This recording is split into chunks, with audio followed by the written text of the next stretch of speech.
Bonjour tout le monde, bonjour chers amis. Il est midi, si vous êtes à table, je vous souhaite une très bonne appétit. Voilà, je crois que c'est ma toute première rencontre avec vous, Facebook Live. Donc,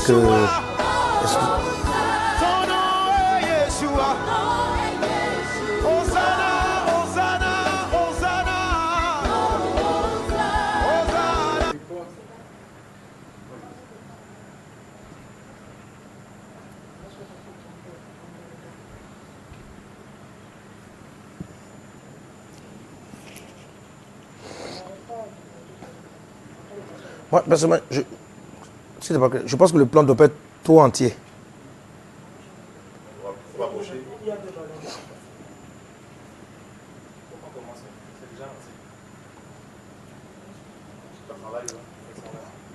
Ok. Ça va, on peut aller? Ok. Bonjour chers amis, bonjour chers frères et sœurs. Il me semble que c'est mon premier Facebook Live.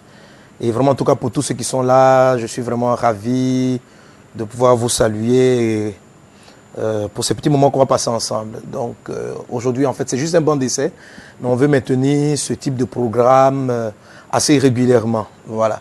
Donc, soyez connectés sur ma page Facebook et puis sur toute chose.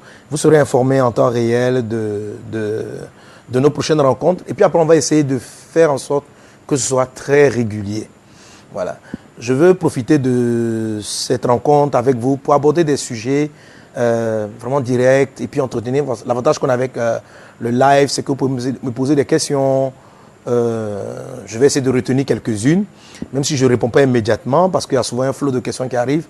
Et la rencontre qui va suivre, on pourra répondre aux questions qui ont été posées les précédentes fois.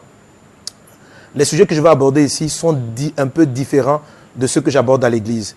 J'ai eu à cœur vraiment de faire ce direct avec vous pour partager sur les choses concernant le retour de Jésus et concernant la fin des temps. Voilà, donc c'est généralement les types de sujets que je vais aborder, un peu comment doit être l'église, que doivent être les chrétiens, qu'est-ce qu'on doit faire, qu'est-ce que le Seigneur attend de nous.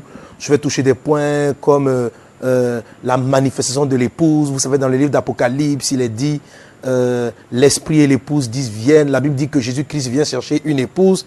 Or, nous sommes enfants de Dieu. Comment est-ce qu'on bascule? Comment est-ce que l'Église passe de l'étape d'enfant de Dieu à l'étape d'épouse, etc. Ce sont les points que j'aborderai avec vous. Voilà. Mais avant d'aller plus loin, on va juste chanter un chant et puis on va partager la parole du Seigneur. Ok. Bon, vous savez que je chante, vous avez certainement déjà écouté quelques-uns de mes chansons, ou bien peut-être l'entièreté. Voilà. Le premier que je vais chanter, ce n'est pas ma compo, mais c'est un chant que j'aime bien et qui dit, quelle que soit la pression, quelles que soient les situations, on doit rester affermi en Jésus.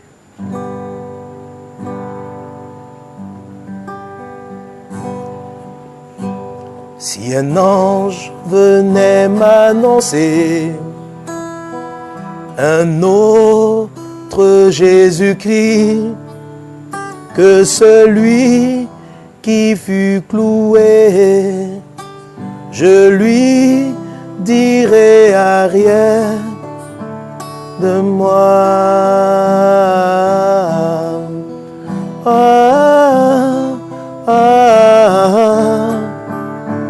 De moi.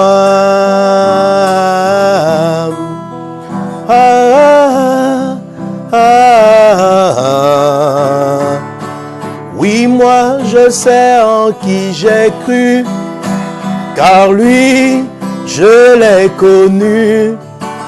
Il est toujours avec moi tout au long du chemin. Et toi,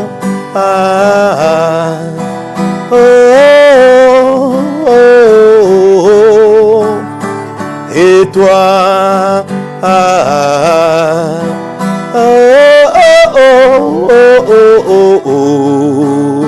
si un ange venait m'annoncer un autre Jésus-Christ que celui qui fut cloué. Je lui dirai à rien de moi.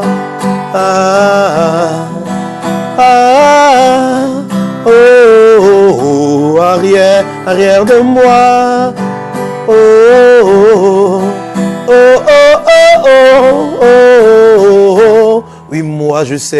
Oui, moi je sais, en qui j'ai cru, car lui, je l'ai connu, il est toujours avec moi, tout au long du chemin. Et toi,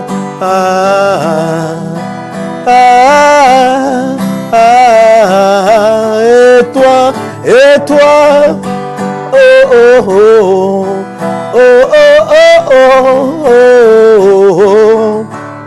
si après son premier assaut, s'il veut naît de nouveau pour vouloir troubler ma paix, par la foi je me défendrai.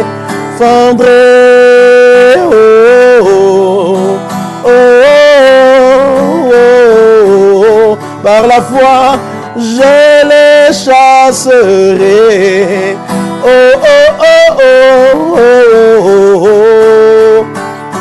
Oui, moi je sais en qui j'ai cru, car lui je l'ai connu, il est toujours avec moi, tout au long du chemin. Et toi,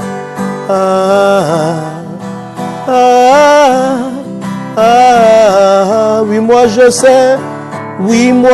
sais en qui j'ai cru, car lui je l'ai connu, il est toujours avec moi, tout au long du chemin. Et toi,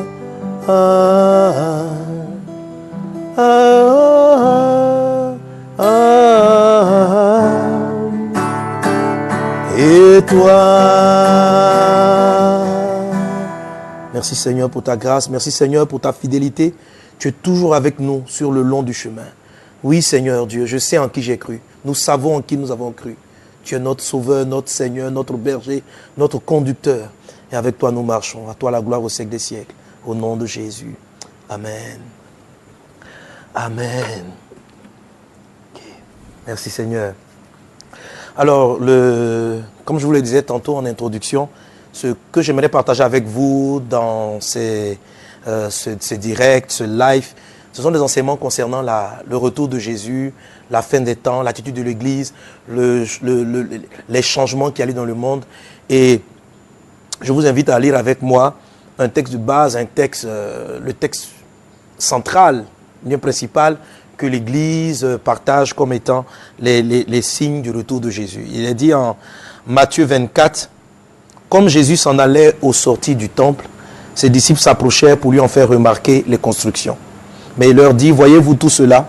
Je vous le dis en vérité, il ne restera pas ici pierre sur pierre qui ne soit renversé. » Il s'assit sur la montagne des Oliviers et les disciples vinrent en particulier lui faire cette question. « Dis-nous, quand cela arrivera-t-il et quel sera le signe de ton avènement et de la fin du monde ?» Verset 4. Jésus leur répondit, « Prenez garde que personne ne vous séduise, car plusieurs viendront sous mon nom, disant, c'est moi qui suis le Christ, et ils séduiront beaucoup de gens. » Donc notez bien, chers amis, il va y avoir un grand mouvement de séduction. Donc plusieurs viendront sous le nom de Jésus, c'est-à-dire prétendant que Jésus les a envoyés, prétendant être des prophètes du Christ, prétendant être des serviteurs de Dieu. Certains même vont aller jusqu'à prétendre être Jésus. Donc plusieurs viendront sous mon nom disant, c'est moi qui suis le Christ, et ils séduiront beaucoup de gens. Ce qui signifie que malgré le fait que Jésus nous ait prévenus de l'imminence, de la manifestation de faux prophètes et de fausses personnes qui se prétendent être Christ, malgré ce fait-là, plusieurs personnes seront tout de même séduites par ces faux prophètes. Il est dit, car plusieurs viendront sous mon nom, disant c'est moi qui suis le Christ, et ils séduiront beaucoup de gens. Vous entendrez parler de guerre et de bruit de guerre. Gardez-vous d'être troublés, car il faut que ces choses arrivent. Mais ce ne sera pas encore la fin. Une nation s'élèvera contre une nation, et un royaume contre un royaume. Il y aura en divers lieux des famines et des tremblements de terre. Tout cela ne sera que le commencement des douleurs.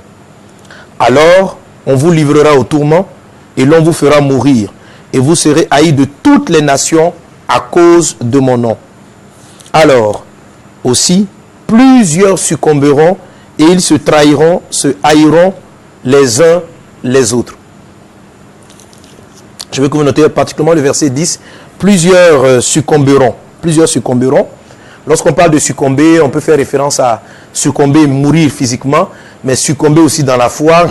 Et il est dit au verset 10, ils se trahiront et se haïront les uns les autres. C'est-à-dire, il va s'immiscer, il va entrer dans le monde, et particulièrement dans l'église, on va voir par la suite, particulièrement dans l'église, beaucoup de méchanceté, de trahison, de coups bas, beaucoup de choses de ce genre. Donc plusieurs succomberont et ils se trahiront, se haïront les uns les autres. Verset 11. Plusieurs faux prophètes s'élèveront et ils séduiront beaucoup de gens. Et parce que l'iniquité se sera accrue, notez bien, parce que le mal va s'accroître à cause de la plus grande présence du mal, la Bible dit la charité du plus grand nombre, ou dans d'autres versions, l'amour du plus grand nombre se refroidira. Donc, petit point de commentaire, le mot charité veut dire amour. Mais lorsqu'on utilise la notion de charité, on fait plus référence à l'amour que nous manifestons pour le prochain, à l'amour que nous manifestons pour les autres. Être une personne charitable. Donc la Bible dit, à cause de l'accroissement de la méchanceté, parce que les gens vont devenir des traîtres, parce qu'il y aura des coups bas, parce qu'il y aura des blessures, parce qu'on aura ceci, cela, beaucoup de gens vont de moins en moins aimer, vont être de moins en moins charitables, vont être de moins en moins hospitaliers, vont de moins en moins manifester l'amour du Seigneur. Donc, la charité du plus grand nombre se refroidira. Verset 13 maintenant. Mais celui qui persévérera jusqu'à la fin sera sauvé. Verset 14. Notez très bien aussi le verset 14. Cette bonne nouvelle du royaume sera prêchée dans le monde entier pour servir de témoignage à toutes les nations. Alors viendra la fin.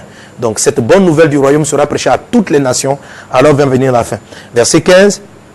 C'est pourquoi lorsque vous verrez l'abomination de la désolation dont a parlé le prophète Daniel, établi en lieu saint, que celui qui lit fasse vraiment attention. Fasse attention. C'est moi qui ajoute le vraiment. Fasse attention. Verset 16. Alors que ceux qui seront en Judée fuient dans les montagnes. Que celui qui sera sur le toit ne descende pas pour prendre ce qui est dans sa maison. Et que celui qui sera dans les champs ne retourne pas en arrière pour prendre son manteau. Malheur aux femmes qui seront enceintes et à celles qui allaiteront en ces jours-là. Priez pour que votre fuite n'arrive pas en hiver ni un jour de sabbat. Car alors la détresse sera si grande qu'il n'y en a point de pareil depuis le commencement du monde jusqu'à présent, et il n'y en aura jamais. Notez le verset 21, il y aura une grande détresse qui va frapper le monde, une grande détresse qui va attaquer le monde. La Bible dit que la détresse sera si grande, tel qu'il n'y en a point eu depuis le commencement jusqu'à présent, et qu'il n'y en aura jamais.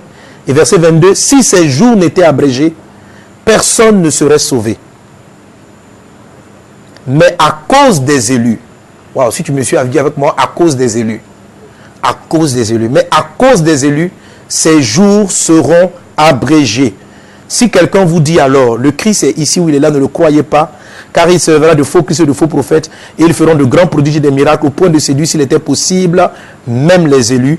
Voici, je vous l'ai annoncé d'avance. Si donc on vous dit, voici, il est dans le désert, n'y allez pas, voici, il est dans les chambres, ne le croyez pas. Amen. La partie qui m'intéresse particulièrement aujourd'hui, sur laquelle on va insister, en fait, il y en a deux blocs. Il y a d'abord, à la fin de mon texte, du texte qu'on a lu, la notion des élus qui vont arriver à faire cesser, à cause des élus, la détresse, le malheur, les difficultés qui sont en train de frapper l'humanité. À cause des élus, cela sera arrêté. Le but de ce direct et ces temps de partage avec vous, c'est le réveil des élus, la manifestation des élus. Voilà. Je sens vraiment dans mon cœur que les choses sont en train de s'accélérer. Et nous sommes dans cette période où la Bible dit, Satan sait qu'il a peu de temps. Et il arrive de manière déchaînée, il va amplifier sa séduction. Et la Bible parlant de cette période dit, malheur à la terre. Parce que le diable, sachant qu'il a peu de temps, est descendu avec une grande colère. Il est descendu avec une grande colère. Les séductions vont s'amplifier. Et quand vous analysez le passage, la séduction sera multiforme. Il y a la séduction de la détestation des uns et des autres dans l'église. Quand la Bible dit l'amour du plus grand homme se refroidira, vous savez très bien, chers frères et sœurs, vous savez bien, mes amis, que l'amour est le signe distinctif du vrai chrétien. Jésus dit, aimez-vous les uns les autres. C'est à cela que les gens reconnaîtront que vous êtes mes disciples. Donc, on reconnaît que nous sommes disciples de Christ par la manifestation de notre amour. Alors, lorsque la Bible dit l'amour du plus grand homme se refroidira, il n'est certainement pas en train de dire, parler de l'amour qui est dans le monde, mais de l'amour qui est dans l'église. Parce que c'est l'église qui est censée manifester l'amour charité, l'amour agapé, l'amour qui vient de Dieu.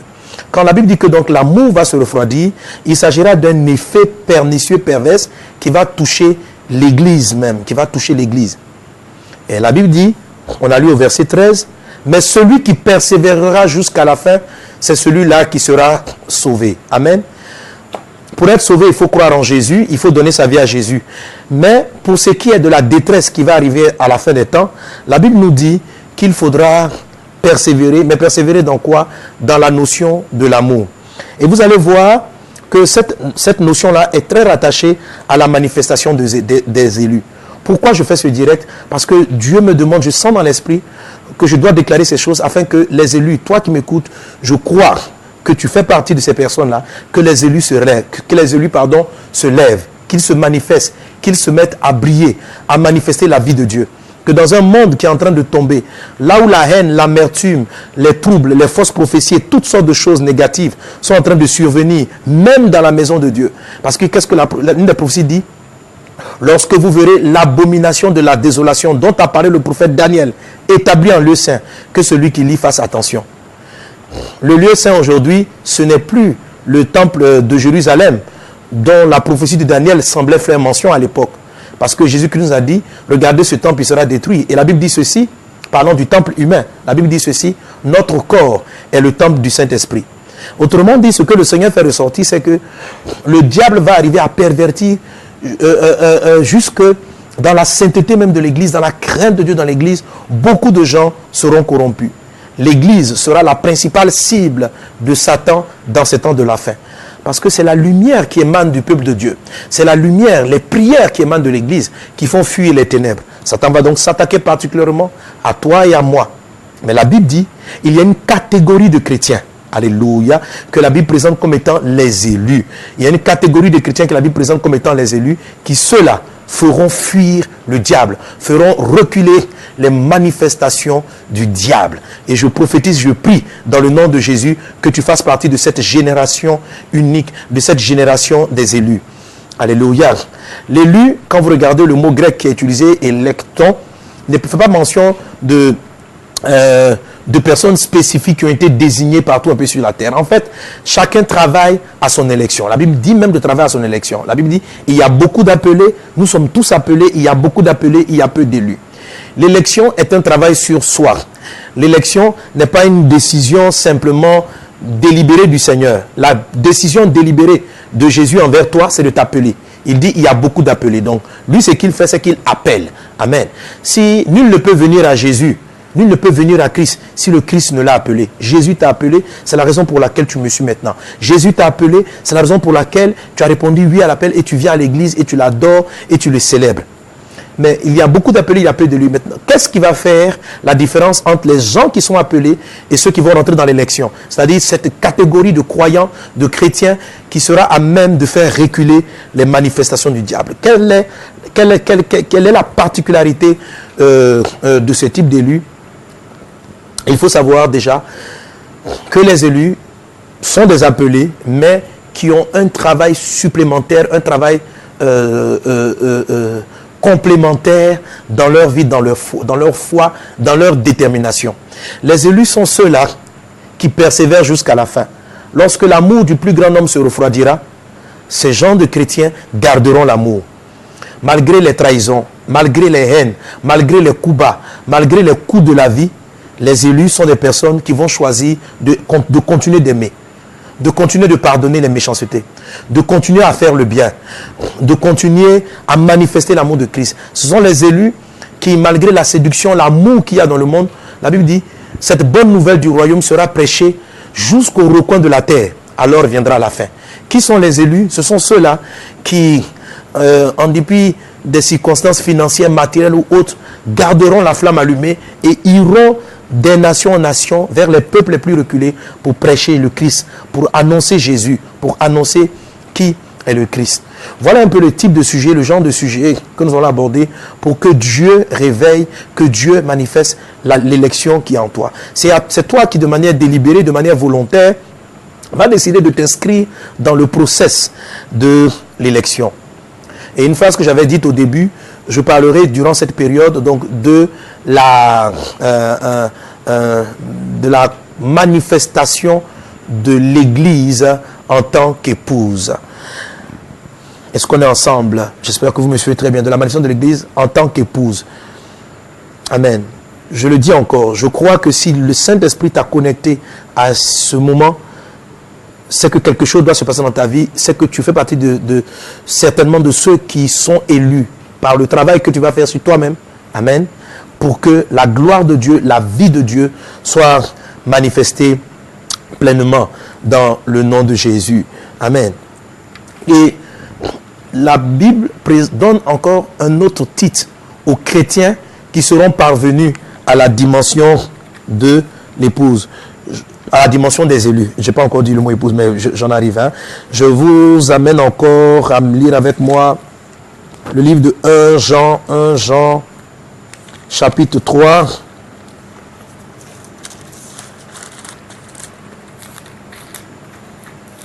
1 Jean à son chapitre 3. Voilà. Je suis 1 Jean 3, à partir du verset 1. Il est dit, voyez de quel amour le Père nous a témoigné pour que nous soyons appelés enfants de Dieu. Et nous le sommes. Si le monde ne nous connaît pas, c'est qu'il ne l'a pas connu. Verset 2. Bien-aimés, nous sommes maintenant enfants de Dieu. Et ce que nous serons n'a pas encore été manifesté. Mais nous savons que lorsque cela sera manifesté, nous serons semblables à lui parce que nous le verrons tel qu'il est. Et verset 3. Quiconque a cette espérance en lui se purifie comme lui-même est pur. Je connais bien le verset 3. La Bible dit ceci. Quiconque a cette espérance en lui. De quelle espérance s'agit-il? De l'espérance dont il est question au verset 2. Bien-aimés, nous sommes maintenant enfants de Dieu. Et ce que nous serons n'a pas encore été manifesté. Donc, verset 3, l'apôtre Jean dit, quiconque a cette espérance. De quelle espérance? L'espérance de ce qui doit être manifesté. Amen.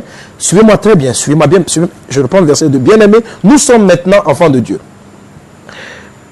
Et ce que nous serons. Donc, Jean dit qu'aujourd'hui nous sommes enfants de Dieu. Le mot grec qui est utilisé ici pour parler d'enfants de Dieu, c'est le mot teknon. Teknon qui parle de la progéniture de Dieu. Il est différent des mots huos et nepios. Nepios parlant des enfants spirituels, des enfants immatures. Huos parlant des fils matures, aptes à saisir l'héritage. Teknon, c'est une expression qui regroupe pratiquement les deux entités. Tout simplement pour dire, on descend de Dieu, on est né de Dieu. Donc, il dit ici, nous sommes maintenant des teknons, nous sommes maintenant des enfants de Dieu. Et il dit, ce que nous serons. Donc, l'apôtre Jean dit que, à l'heure où il donnait cette prophétie, l'Église était à l'étape d'enfant de Dieu. Il est en train de dire que l'Église va évoluer vers une autre dimension. L'Église va évoluer vers une autre chose qui n'est pas encore manifestée. Et ce qu'il dit, c'est que lorsque cela sera manifesté, c'est-à-dire l'autre étape qui n'est pas celle d'enfant de Dieu, qui est une étape différente, lorsque cela sera manifesté, mais nous savons, pardon, que lorsque cela sera manifesté, nous serons semblables à lui. Amen. Donc, Jean dit, je ne sais pas ce qu'on va devenir, mais je peux vous rassurer d'une chose, c'est que quand cela va venir, on va être comme Jésus. On sera semblable à Jésus. On sera comme Jésus. Amen. Il dit pourquoi? Parce que nous le verrons tel qu'il est. Amen.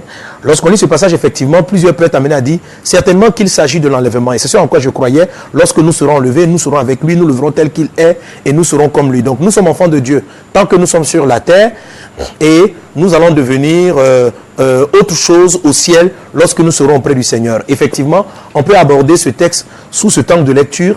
Il n'est pas, je dirais, faux en tant que tel, mais je vais lire d'autres passages complémentaires qui vont nous aider à saisir ce dont réellement l'apôtre Jean est en train de parler. Maintenant, il dit donc, nous allons devenir quelque chose d'autre, après avoir passé l'étape d'enfant de Dieu. Et verset 3, quiconque a cette espérance, donc l'espérance d'être semblable à Christ, l'espérance d'être dans cette nouvelle dimension, donc quiconque a cette espérance en lui, se purifie comme lui-même il est pur. Alléluia. Alléluia. Pourquoi la notion des élus me tient forcément à cœur? Je sens que nous allons entrer dans une période où l'accroissement du mal, et on l'a lu dans le livre dans le livre de Matthieu 24, va être tel que la majorité des gens vont se souiller. La majorité des personnes vont, et quelquefois, même lorsque je juge ma vie, je vois face à la pression. Aujourd'hui, quelquefois pour faire un papier, il faut mentir, il faut tricher. Pour avoir quoi que ce soit, il faut rentrer dans de la compromission. L'iniquité s'est accrue. L'iniquité s'est accrue. De moins en moins, les personnes honnêtes sont célébrées. On préfère célébrer des personnes qui magouillent. Une sœur de l'église me donnait ce témoignage que dans son entreprise, parce que lorsqu'elle partait en mission et lorsqu'elle était de retour, son patron, elle rendait, elle était correcte, elle était honnête. Les gens l'ont appelé, on dit, madame, vous êtes trop correcte, vous êtes trop honnête. Et on veut la virer pour son intégrité. Lui fait perdre le travail parce qu'elle ne veut pas rentrer dans la compromission. Et la Bible dit ceci. Vers les temps de la fin, les hommes seront égoïstes, amis de l'argent, fanfarons, blasphémateurs. Il est dit ceci, ennemis des gens de bien. Alors, quand tout autour de nous va se dissoudre, toutes les valeurs morales vont commencer à fondre, que restera-t-il de notre foi?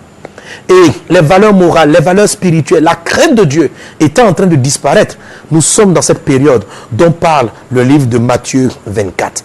Cette période où la haine, la trahison, les méchancetés deviennent monnaie courante. Où les coups bas deviennent monnaie courante. Et Jean dit ceci. Mais quiconque a cette espérance en lui se purifie. Amen. Et quiconque, verset 3, quiconque a cette espérance en lui se purifie comme lui-même il est pur. Donc, c'est la raison pour laquelle le Saint-Esprit m'a mis à cœur de vous parler, de partager de ces choses, afin de susciter dans votre cœur l'espérance des élus, l'espérance qui vous propulse à la purification quotidienne, au changement de vie, au changement intérieur qui vont vous faire tenir ferme. Pour que tu sois de ceux-là, tu sois parvenu à cette dimension où il est dit, à cause de toi, à cause de nous, cette déchéance de l'humanité sera stoppée. À cause des élus. À cause des élus, Dieu va faire stopper cette déchéance de l'humanité. Et les élus que vous êtes, les élus que nous sommes, avons un travail important à mener dans ces temps de la fin. Aujourd'hui, je suis juste à une phase introductive. J'aborderai beaucoup de points. Je parlerai d'un aspect dont il est question un peu plus loin dans Matthieu 24. Il est dit par exemple, les étoiles du ciel vont tomber sur la terre, les hommes auront peur. J'aborderai ces choses. Je dis que je vais surtout parler des aspects de la fin des temps. La Bible dit les étoiles vont tomber du ciel. Les étoiles tomberont du ciel, il y aura des calamités, des choses vont se produire. Pendant longtemps, les personnes qui disaient cela ont estimé que il s'agissait certainement d'astéroïdes qui allaient tomber sur la terre, faire des cratères, détruire. C'est fort probable. C'est fort probable. Mais les étoiles qui tombent sur la terre ne font pas référence à des astéroïdes. Si vous lisez d'Apocalypse chapitre 9, il est question d'une étoile qui est tombée sur la terre et il est dit que c'était un esprit. C'est un esprit qui est tombé du ciel et qui a ouvert les portes de l'abîme. Qui a ouvert les portes de l'abîme. Et la Bible dit, on peut jeter un coup d'œil très rapidement sur ce texte, mais juste pour dire en fait que ce sont des sujets que j'aborderai pour que l'Église soit forte, l'Église soit ferme. Amen. Si vous lisez Apocalypse chapitre 9 à partir du verset 1, le 5e ange sonna de la trompette et je vis une étoile qui était tombée du ciel sur la terre. La clé du puits de l'abîme lui fut donnée et elle ouvrit le puits de l'abîme et il monta du puits une fumée comme la fumée d'une grande fournaise et le soleil et l'air furent obscurcis par la fumée du puits. De la fumée du puits sortit des sauterelles qui se répandit sur la terre et il leur fut donné un pouvoir comme le pouvoir qu'ont les scorpions de la terre, etc., etc. Donc voilà une étoile qui tombe et qui ouvre le puits de l'abîme où sont emmagasinés de nombreux esprits méchants et mauvais. Je sais, vous savez, je suis très attaché à la parole de Dieu et à différentes doctrines ou différentes idéologies théologiques. La majorité des théologiens disent que avant ces événements tristes, l'Église sera enlevée. Avant les événements tristes, l'Église sera enlevée. Voilà. Avant ce chaos total. C'est un sujet qui a débat. On en arrivera là-dessus. Je compte dans notre direct, dans notre live, quelquefois inviter des amis pour qu'on partage sur les sujets, qu'on aborde un peu ces différents points. Personnellement, j'ai un avis différent. Et je maintiens mon avis, je peux le monter dans la parole de Dieu. Mais je respecte les personnes qui ont une autre approche du texte. Mais peu importe l'approche qu'on a, ce que nous voyons dans Matthieu 24 nous dit de prendre garde, ne nous dit pas clairement qu'on va être enlevé jusqu'à ce qu'il ait dit, à cause des élus, de telles calamités seraient arrêtées. Donc, il est de notre devoir, en tant que des prophètes, en tant que pasteurs, en tant qu'apôtres, en tant que serviteurs de Dieu, d'avertir le peuple, de le préparer à cela, de le préparer aux événements difficiles. Et je peux vous donner une bonne nouvelle. Malgré la pression diabolique, malgré la force que le diable va déverser, ceux qu'on appelle les élus, ceux dont vous faites partie, ceux dont nous faisons partie, si nous restons fermes, attachés aux valeurs que nous enseignerons, ceux-là vont faire la différence. Satan va déverser sa puissance, mais Dieu va déverser une puissance inégalée. Une puissance qui n'a jamais été manifestée sur la terre. C'est la raison pour laquelle ceux qu'on appelle les élus, c'est deux les questions, vont arriver à l'étape où ils seront semblables à lui. Des gens qui vont révéler une dimension de gloire glorieuse, frère. Quelque chose d'extraordinaire. Et mon but, ma prophétie, le message, la raison pour laquelle je fais ce direct, c'est pour te préparer, à cela. Parce que je crois que si tu entends la parole, la foi vient de ce qu'on entend, et ce qu'on entend vient de la parole de Dieu. Il est important parce que la saison est arrivée, parce que le temps est arrivé de proclamer ces choses.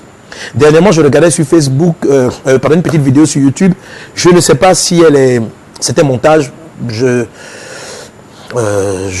laisse à vérifier, mais il montrait qu'il y avait l'inauguration, il y avait un ballet ou bien une représentation chorégraphique durant l'inauguration d'un tunnel en Suisse. Il y avait l'inauguration d'un tunnel en Suisse. Et pendant ce temps, celui qui a fait le ballet, qui a fait la chorégraphie, ont illustré ce qui est écrit dans Apocalypse chapitre 9. Donc il a montré, il a fait l'illustration avec un grand fossé, un grand abîme qui a été ouvert et des êtres qui sortaient. Et vraiment, c'était des gens qui dansaient, qui faisaient des chorégraphies, mais ils avaient l'air de démons. Et il a montré à l'intérieur de ce fossé-là un bouc qui est sorti, bouc qui parle du diable, qui parle de Satan qui est sorti. Et toute une cérémonie devant des chefs d'État, des chefs de gouvernement qui étaient présents lors de cette grande inauguration. Pour dire que certainement que les occultistes, les œufs des ténèbres, ils savent très bien ce qu'ils sont en train de faire. Préparant des hommes, des femmes, des personnes en contact direct avec le diable pour que les démons puissent davantage se manifester sur la terre. Mais là où le péché a abondé, la grâce a surabondé. Je ne viens pas parler pour vous décourager, je ne viens pas parler pour vous abattre, bien au contraire. Je viens pour dire que si Dieu a permis que toi et moi, nous participons à cette génération des temps de la fin, c'est que nous allons faire la démarcation. Je fais partie de ceux-là, je fais partie de ceux qui vont manifester la gloire de Dieu. Et je crois que tu en fais partie, qui manifesteront la gloire de Dieu au point de renverser les forteresses. Amen. Mais seulement je veux faire comprendre qu'il faut évoluer à un autre niveau de communion avec Dieu. Il faut garder certaines vertus, certaines valeurs, certaines choses dans le Seigneur en ces temps de la fin. Il faut refuser la corruption qui rentre dans le monde, qui rentre dans l'église. Il faut refuser la corruption. Je ne dis pas forcément de quitter vos assemblées. Je ne parle pas de cela. La foi chrétienne est vraiment interne. Elle est quelque chose qui se passe entre vous. Je n'attaque pas un individu, personne en particulier, mais juste vous partager la puissance de la parole de Dieu afin que vous soyez forts, afin que vous soyez fermes, afin que vous teniez ferme dans les temps de la fin. Juste pour terminer avec cette vertu essentielle des élus. Amen. Je pourrais vous le dire plus tard, je peux déjà dévancer mon prochain direct. Les élus dont il est question, la dimension dans laquelle va évoluer l'Église, d'enfant de Dieu à l'étape que Jean ne décrit pas, c'est l'étape de l'épouse. Rappelez que pour que Jésus revienne, la Bible dit ceci, Jésus va venir chercher une église, une épouse, sans tache, ni ride, ni rien de semblable. Donc lorsque Jésus vient chercher l'église, l'église n'est plus seulement fils, parce qu'un enfant n'est pas forcément un époux, n'est pas forcément une épouse. Mais l'église a comme grandi de l'étape d'enfant à l'étape d'épouse. Et il est dit dans le livre d'Apocalypse, l'esprit et l'épouse disent, pour le retour de Jésus, l'esprit et l'épouse disent, viens. L'esprit et l'épouse disent, viens. Qu'est-ce qui fait la différence entre un chrétien enfant de Dieu et un chrétien épouse de Christ? Qu'est-ce qui différencie ces deux types? Ce sont tous des chrétiens, nous sommes tous chrétiens. Quelle différencie un chrétien épouse d'un chrétien technon, d'un chrétien enfant de Dieu? Les épouses sont les élus. Vous savez, quand vous choisissez une épouse, c'est l'élu de votre cœur. C'est le choix que vous avez fait. Un fils n'est pas une élection. Un fils n'est pas une élection. Un fils, il est engendré. Il est engendré. Amen. Et vous ne votez pas un fils. Vous ne lisez pas un fils. Il naît de vous. La Bible dit à tous ceux qui ont reçu la parole, il a donné le pouvoir. Il a donné le pouvoir de devenir enfant de Dieu. C'est ce que nous sommes. Amen. Par contre, la notion d'élection, ça parle d'un type de choix. Et c'est là le choix de Dieu choisit. Le Christ va choisir l'épouse. Mais ce sont des chrétiens qui se seront prédisposés et qui auront gardé cette vertu essentielle qui est la vertu de l'amour, la vertu de la charité. Jésus pouvait dire à Pierre, est-ce que tu m'aimes? Est-ce que tu m'aimes? Est-ce que tu m'aimes? Pierre dit, tu sais que je t'aime. Il va te dire, paie mes brebis. C'est le côté charitable. Garde l'amour. Alors je vais vous dire ceci, juste pour terminer pour aujourd'hui. Quels que soient les coups que vous recevez de la vie, continuez d'aimer. Aimer, c'est 1 Corinthiens 13. On va l'étudier. Soyez toujours patient. Soyez toujours bon. Pardonnez à ceux qui vous font du mal. Décidez d'être bon. Décidez de garder l'amour. Décidez de n'avoir aucune haine. C'est cette particularité-là qui vous fait briller et qui fait que vous êtes ceux qui ont persévéré et qui ne sont pas... La Bible dit, celui qui persévérera dans l'amour jusqu'à la fin, c'est celui-là qui sera sauvé. C'est la qualité de l'amour qui détermine qui sont les élus qui vont justement empêcher l'antéchrist ou bien les œuvres des temps de la fin de se manifester. La vertu essentielle que vous devez garder, le caractère essentiel que vous devez garder, qui va vous caractériser, c'est l'amour. On est fils de Dieu par la foi. On devient épouse par amour. Amen. Si quelqu'un a la foi en Christ, il devient fils de Dieu. Parce qu'on a cru, on devient fils de Dieu. Mais ce qui amène le chrétien à rentrer dans la dimension de l'épouse, c'est la notion de l'amour. Que Dieu vous bénisse abondamment. Amen. Pour terminer cela, j'aimerais qu'on chante ce chant pour dire à mon frère, pour dire à ma soeur de persévérer. Je ne vais pas chanter la version du CD, je vais chanter la version originale. Est-ce qu'on est ensemble? Voilà, pour ceux qui me connaissent, même si tu es devant ton écran, quand je dis on est ensemble, on fait comme ça. Est-ce qu'on est ensemble? Fais comme ça. Ok.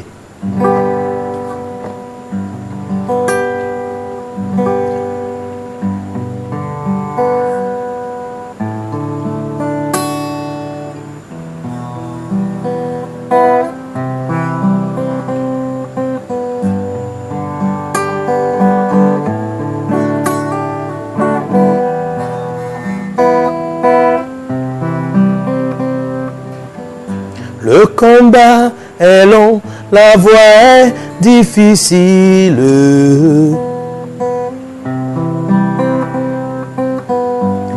Il n'a pas dit que ce sera facile. Il a parlé de moments difficiles, de temps d'épreuves, d'opposition, de temps où tout va mal, où on se sent si seul.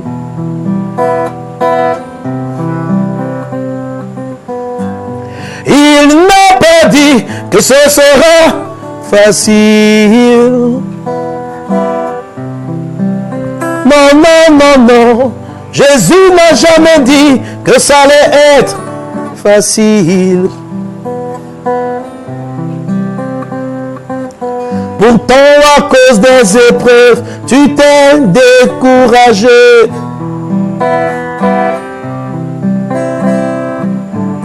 Ton amour pour Dieu abaissé, ta vie de consécration n'est plus la même.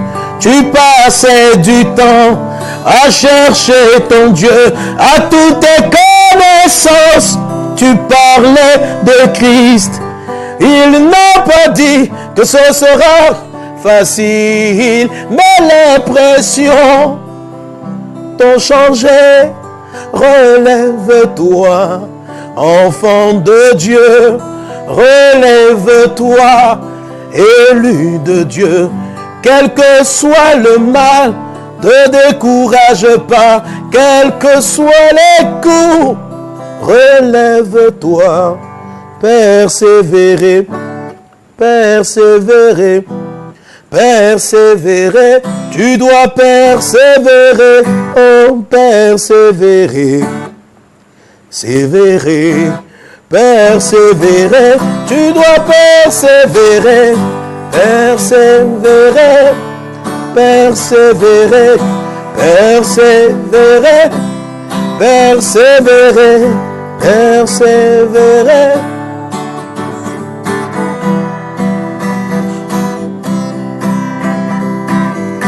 Persévérer, persévérer, persévérer, persévérer, persévérer, persévérer, persévérer, tu dois persévérer. Relève-toi, enfant de Dieu, servant de Dieu, tu dois te relever. Sèche tes larmes si tout le monde t'abandonne. Ton Dieu est avec toi, lui ne t'abandonne jamais. Persévérer, relève-toi, relève-toi, combat le bon combat. Persévérer, persévérer, persévérer, persévérer, persévérer. Persévérer, tu dois persévérer. Persévère mon frère, persévérons dans l'amour de Dieu. Aimons toujours, persévérons, pardonnons toujours. Quelle que soit la pression, aimons toujours, pardonnons toujours. Plein de compassion, plein d'amour, plein de joie, plein de paix, plein de vie, plein de joie, plein d'amour pour les autres, pour toujours. Persévère, persévère, persévère, persévère, persévère.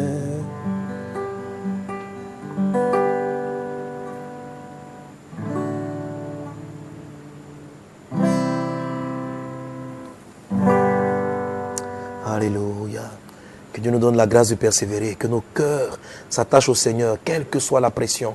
Dieu ne nous a pas abandonnés, quel que soit ce que le diable est en train de tramer dans les secrets, quel que soit ce qu'il est en train de faire.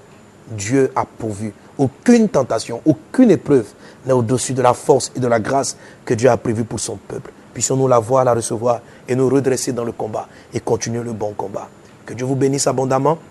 Je veux vous dire aussi que je serai à Paris et à Genève, Paris le 15, le jeudi 15, c'est-à-dire jeudi prochain. Voilà, là je suis à Abidjan, je prends l'avion tout à l'heure pour Paris. On sera dans un dîner gala. Vous avez encore, il y a encore quelques places, vous pouvez vous inscrire, voilà, en ligne, pour le dîner gala de Paris. En tout cas, tous ceux qui peuvent venir, ne manquez pas ce moment. On va partager de l'œuvre de la mission. N'oubliez pas, la parole de Dieu doit être prêchée dans le monde entier pour que vienne la fin. Les élus ont un travail, les élus ont une chose à faire. C'est l'amour qu'ils portent pour les brebis, pour les âmes perdues.